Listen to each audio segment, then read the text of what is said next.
everyone!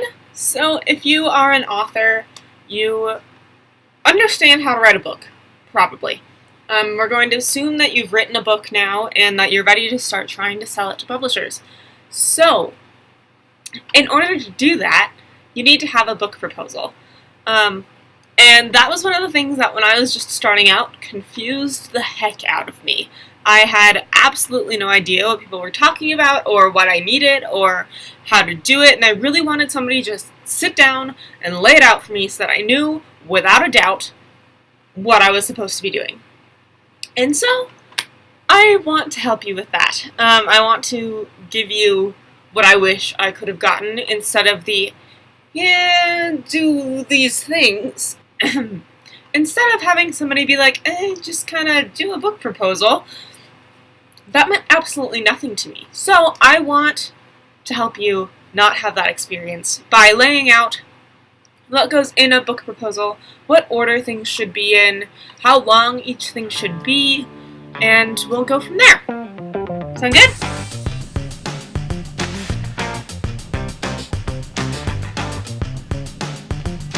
Step 1, you need the cover page. And the cover page is going to probably have the word proposal up at the top, and then it'll have your book's title, and then in a sort of sentence, a semi-sentence, without punctuation.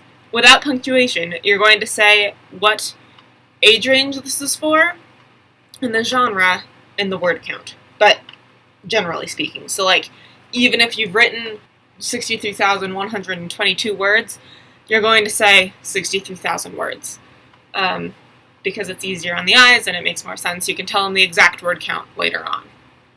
And then you're going to say bye, your name, and possibly a single way to reach you. Like, I tend to put my website there so that they can figure out who I am if they want to really quickly. And then, if you're represented by a literary agent, you're going to put that down in the corner and all of their contact information so that they can figure out who they're supposed to tell and talk to about taking you on. So that's the first page ever, completely first page. Second page is going to be your table of contents. And you'll put in the page numbers after you've finished everything so that you know exactly which page numbers to put it on, but that allows a publisher to look at it and be like, oh hey, I want to skip straight to the synopsis. I know to go to page 9. For the synopsis, or whatever, right? So then you'll do a table of contents, and that involves everything else that's in the proposal. So then, after that, your next page will be the one sheet, and these are sometimes helpful, sometimes not super helpful. Better to include it and have it not be needed, because it's only one page, than to not include it and have it be needed. In a proposal, it's a lot more useful if you're actually going to conferences to pitch and you bring a one sheet. It kind of goes back and forth. Or some editors and agents love them. Others are like, why are you handing me things? You're about to tell me all of this information. Why are you handing me this? Right?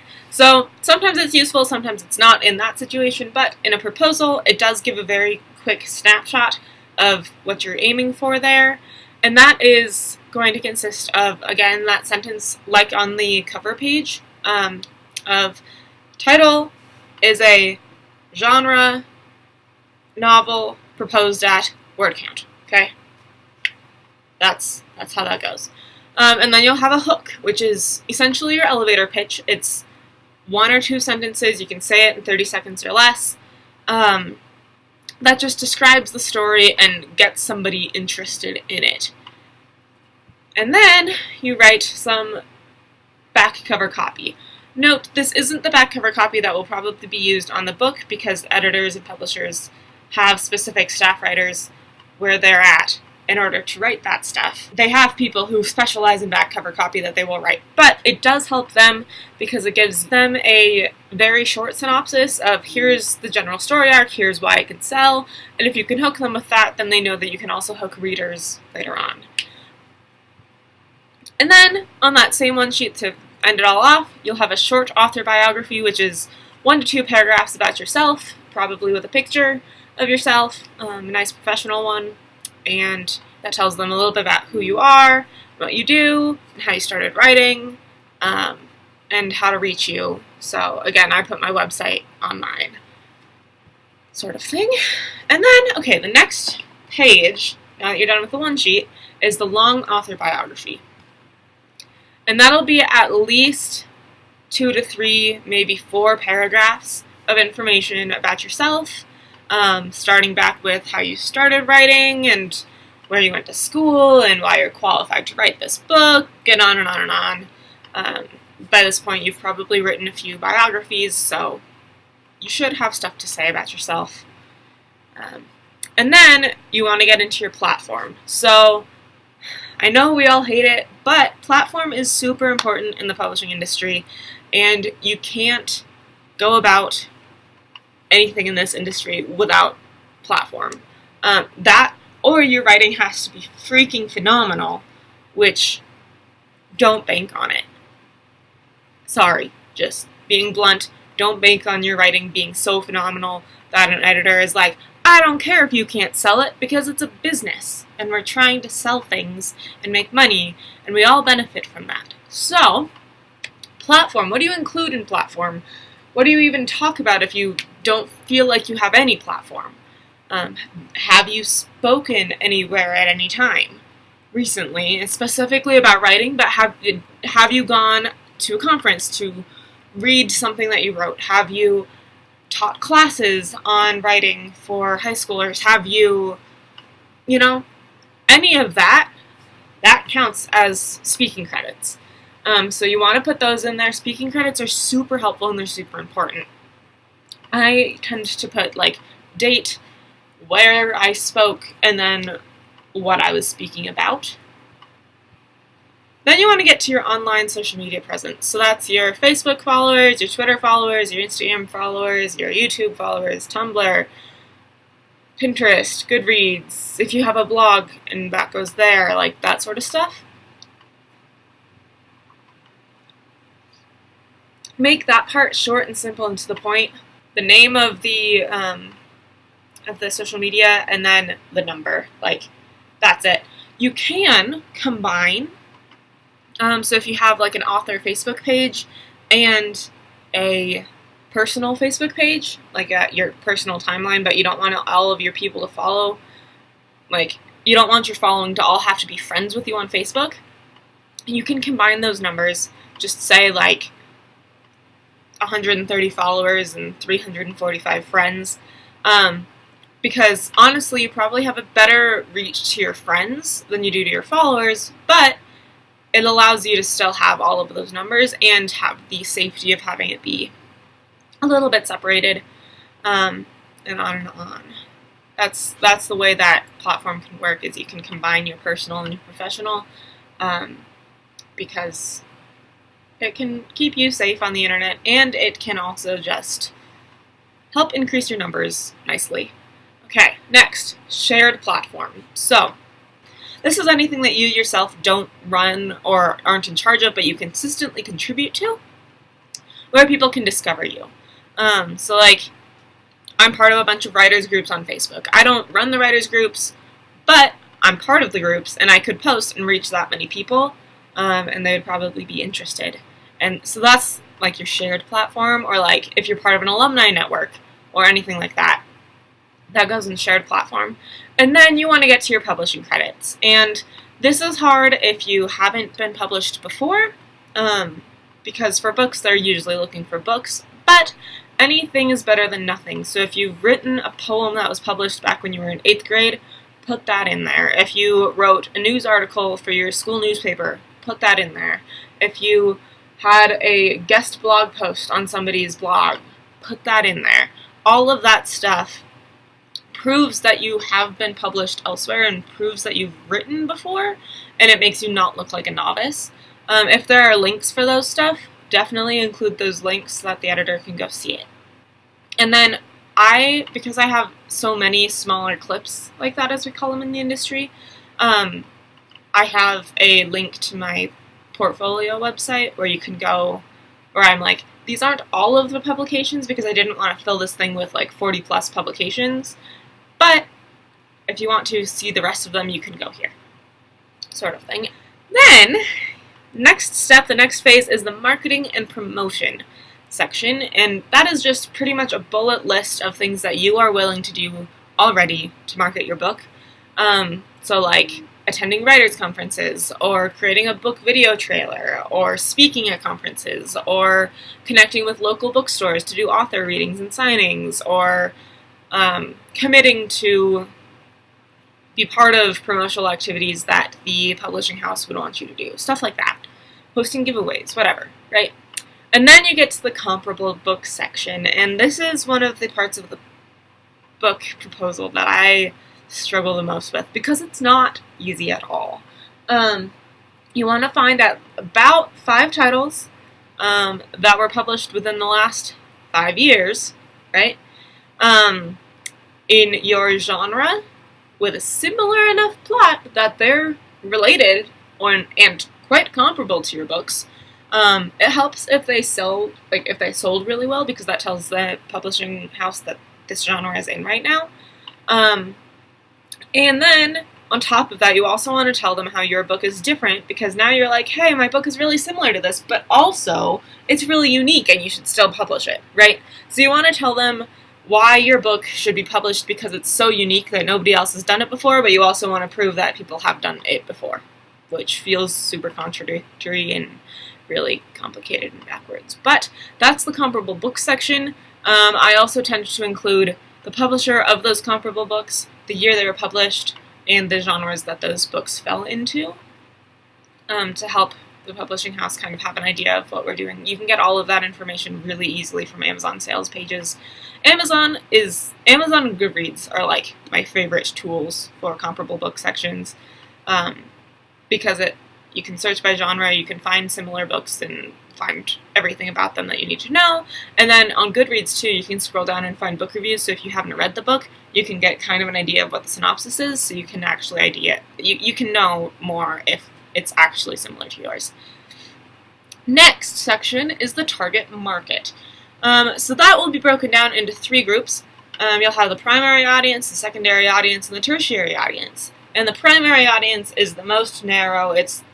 These are the people you're aiming for. Like if you were throwing a dart, that's who you'd want it to hit. So those are the people that are like teens, like female teens interested in sewing and sword craft.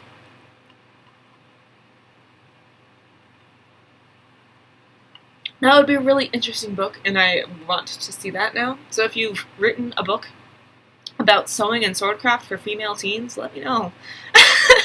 Anyway, so that's the primary audience. It's really specific. It helps narrow the field considerably, okay?